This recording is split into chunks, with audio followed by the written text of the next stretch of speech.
when it comes to a head tomorrow morning at 10 a.m. in the Senate, and I will tell you why. Here's the thing to know. This is Swisher County, Texas. It's up in the Texas Panhandle. Amarillo is an hour due north. Lubbock is an hour due south from the county seat in Little Swisher County, which is called Tulia. Tulia, Texas. Does that name ring a bell for you? Even if you have no connection to Texas at all, and you don't know the name of every little town of 5,000 people in Texas, the name Tulia, Texas might ring a bell for you if, for example, you ever watch 60 Minutes on CBS. Since Tulia, Texas was the subject of one of the most astonishing interviews the great Ed Bradley ever put on TV as part of that show. Early one morning in 1999, Tom Coleman's efforts culminated in the arrest of 13% of Tulia's adult black population. They were rousted out of bed, paraded in front of local television cameras in handcuffs, many of them half-dressed, and charged with selling cocaine to Tom Coleman at various times over the course of his investigation. The town newspaper declared Tulia's streets cleared of garbage. It may be no coincidence that the road led Tom Coleman to the town's black community. It was well known that he had used racial slurs in front of his superior officers in Tulia. Everybody's making a big deal. Oh, God, he said the word like, oh, let's put him in an electric chair. Well, yeah, that word was bad back in the 20s, 30s, and 40s, and 50s, and 60s, and 70s. But now it's just a common slang, you know? I mean, people, you can watch TV and hear that word, you know? It's a greeting.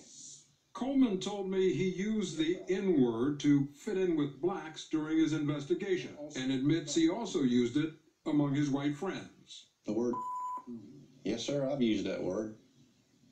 I've used it a lot. Yeah, what's up? Is that a greeting you'd use with me? Oh, no, sir, not you. But it's okay to use it around other people? Yes, sir. Oh, no, not you, sir. You, I would never look in the face and call the N-word, but I otherwise use it all the time. One of the most amazing things I've ever seen in a 60 Minutes interview, and for 60 Minutes, that's saying something. But the overall story was just insane. This is sort of a small town, right? About 5,000 people, as they say in the Texas Panhandle. One morning, they mass arrest more than 1/10 of the entire black population of the town. And all of them, more than 40 people arrested, they're all accused of being big time, like cartel-level drug dealers and drug kingpins. Here's how New York Times columnist Bob Herbert described it at the time in a column that he called Kafka in Tulia.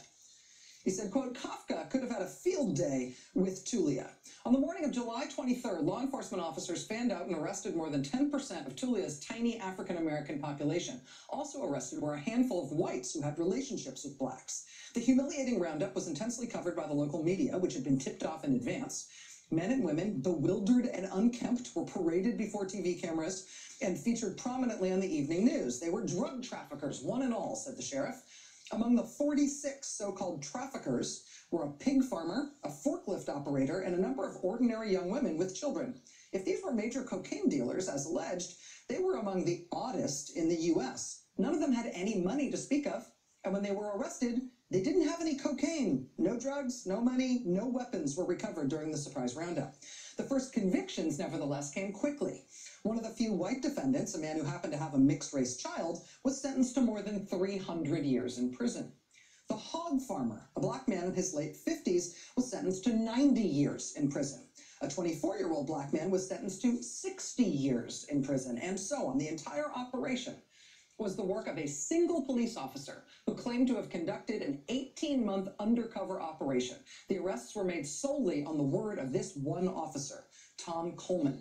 Mr. Coleman's alleged undercover operation was ridiculous. There were no other police officers to corroborate his activities. He did not wear a wire or conduct any video surveillance. He did not keep detailed records of his alleged drug buys. He said he sometimes wrote such important information as the names of suspects and the dates of transactions on his leg. In trial after trial, prosecutors put Coleman on the witness stand, and his uncorroborated, unsubstantiated testimony was enough to send people to prison for decades. Uncorroborated, unsubstantiated. What What was all the more amazing about this was that the cop in question, who was the single-handed law enforcement source and the source of all evidence in this entire roundup of more than 40 people, the cop in question cheerfully admitted that he had absolutely no evidence, absolutely no corroboration, absolutely no way to substantiate anything that he was saying against any of these people whatsoever. All of it was just what he said, which he was happy to admit because clearly that was enough. They were all given harsh sentences ranging from 20 to 341 years in prison, even though the arrests had turned up no cocaine, no drug paraphernalia, no weapons, no money, or any other signs of drug dealing. The convictions were based solely on the uncorroborated word of Tom Coleman, who had followed none of the standard procedures routinely used in undercover drug operations across the country. Just for the record, did you wear a wire or other recording device? No, sir. Did you have any video or photographic evidence that the buys took place? No, sir. Did you have any independent eyewitness testimony from another undercover officer? No, sir. Did you have any fingerprint evidence? No, sir. But don't you want something more than your word? Mm-hmm. Another little piece of evidence that can point the finger at that person? Yes, sir, that would have helped. But that's not how the operation went. Sentences of up to 341 years in prison. Dozens of people arrested, convicted, sentenced to very hard time. The cumulative number of years that these folks got in prison was over 750 years in prison.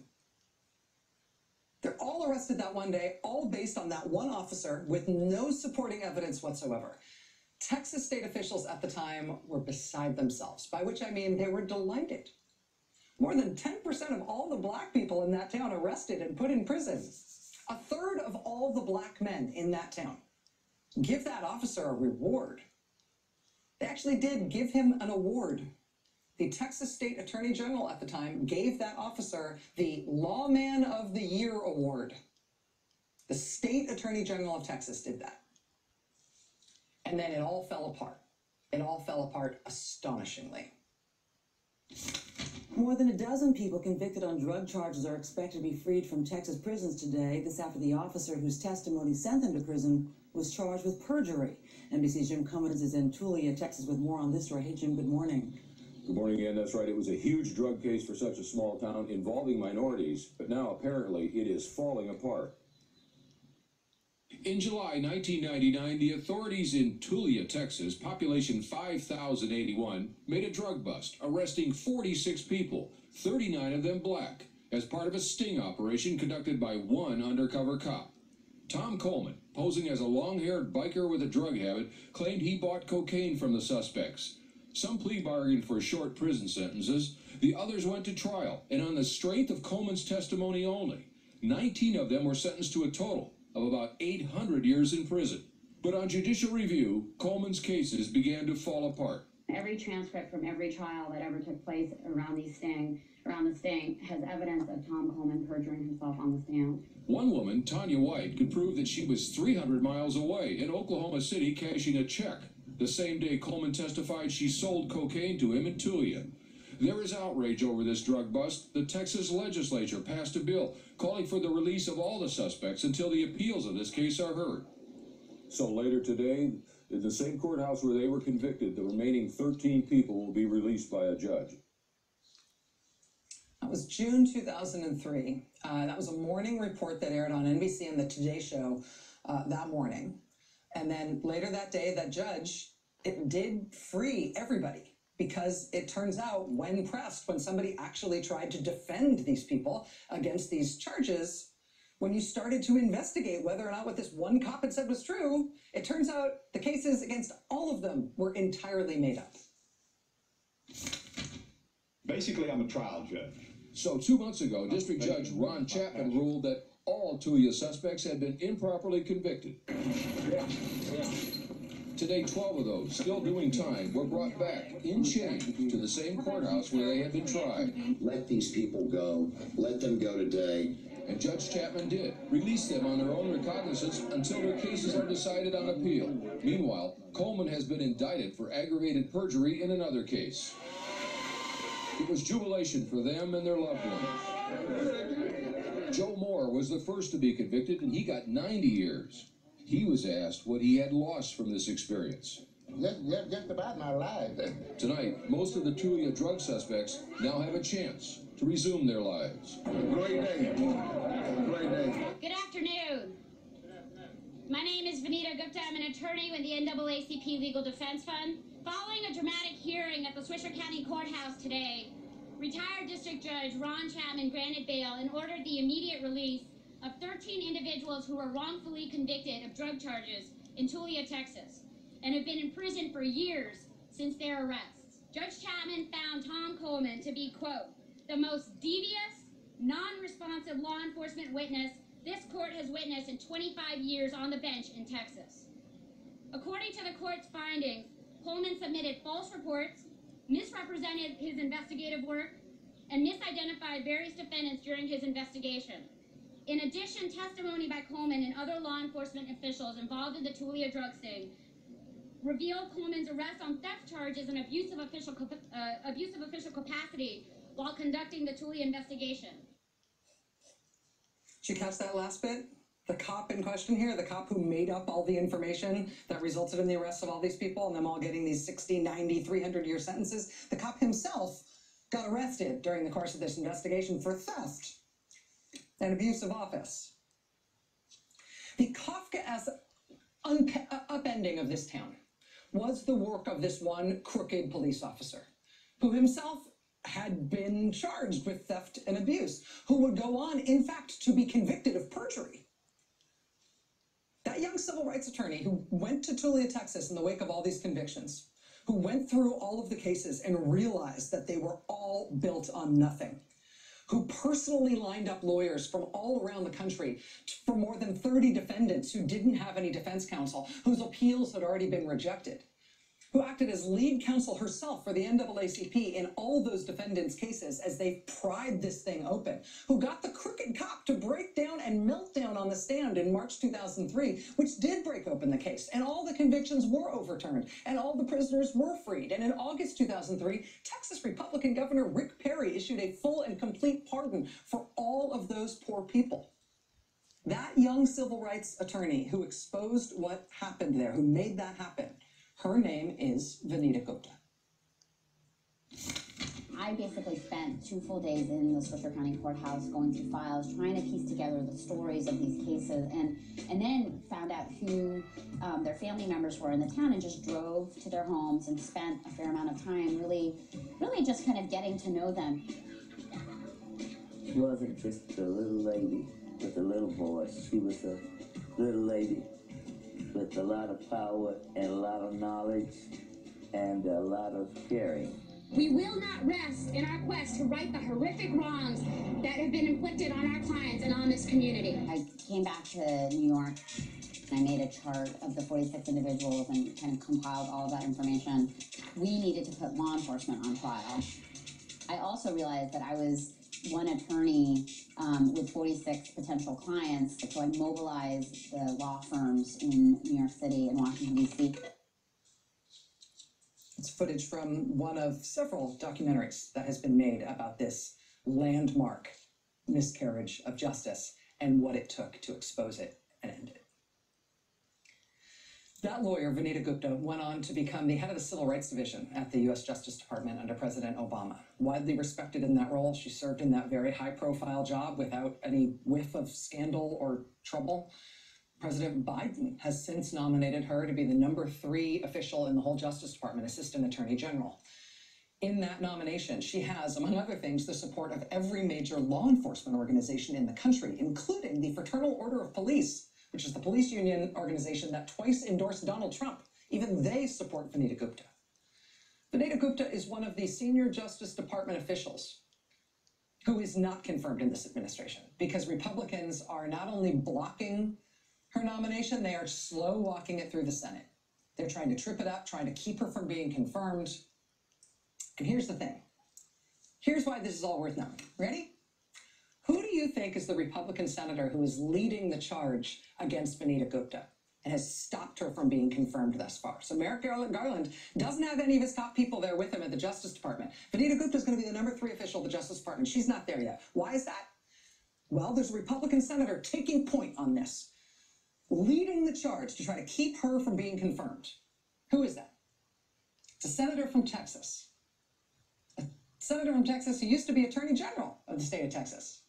It's Texas Senator John Cornyn, who, when he was Attorney General of the state of Texas, is the guy who gave Officer Tom Coleman the Texas Lawman of the Year award for his great work in Tulia, Texas. Before Vanita Gupta came in and exposed who that guy actually was, before he was convicted of perjury, before every single one of those cases was overturned because that guy made them all up. And they all got full pardons from Rick Perry because of the Kafka-esque nightmare and disaster that was that guy, who John Cornyn named Lawman of the Year. I just wonder if Senator John Cornyn might be at all embarrassed about this. And about the young lawyer who came to Texas and exposed this thing, this terrible and cartoonishly evil thing that he had helped along, that he had celebrated, that he had given an award to. It is now Senator John Cornyn leading the charge against Vanita Gupta to be the #3 official at the U.S. Justice Department, even against all of those law enforcement organizations endorsing her. Judiciary Committee is due to vote on her nomination tomorrow. Republicans, led by John Cornyn, have been demanding that Vanita Gupta actually needs to come back and do her confirmation hearings over a second time. That is not going to happen. Tonight we have obtained exclusively, I think, the reply letter from Democratic Judiciary Committee Chairman Senator Dick Durbin. The reply to Republican senators demanding that she needs to do her confirmation all over again. Senator Durbin telling Republicans, no, they are not going to stop Vanita Gupta's nomination any longer. It says in part, quote, "Dear Senators, while I always appreciate hearing from colleagues on the committee, your request to hold a second hearing on Vanita Gupta's nomination to the Associate Attorney General appears to be little more than a delay tactic, aimed not at gathering more information, but at obstructing a highly qualified and historic nominee who's dedicated her career to the protection and expansion of civil rights. The committee will not hold a second hearing for Ms. Gupta, and her nomination will move forward with a committee vote. A second hearing on Gupta's nomination is unwarranted and unnecessary. The committee will vote on her nomination tomorrow. Sincerely, Dick Durbin, committee chairman." Vanita Gupta is going to be confirmed by the Senate ultimately. She will be the #3 official at the U.S. Justice Department under Merrick Garland. And that is despite unified Republican opposition to her, led by the senator who she humiliated and exposed in Texas nearly 20 years ago for his enabling, encouraging, celebrating role in one of the worst, most racially explosive, astonishingly brazen law enforcement put-up jobs in the last generation.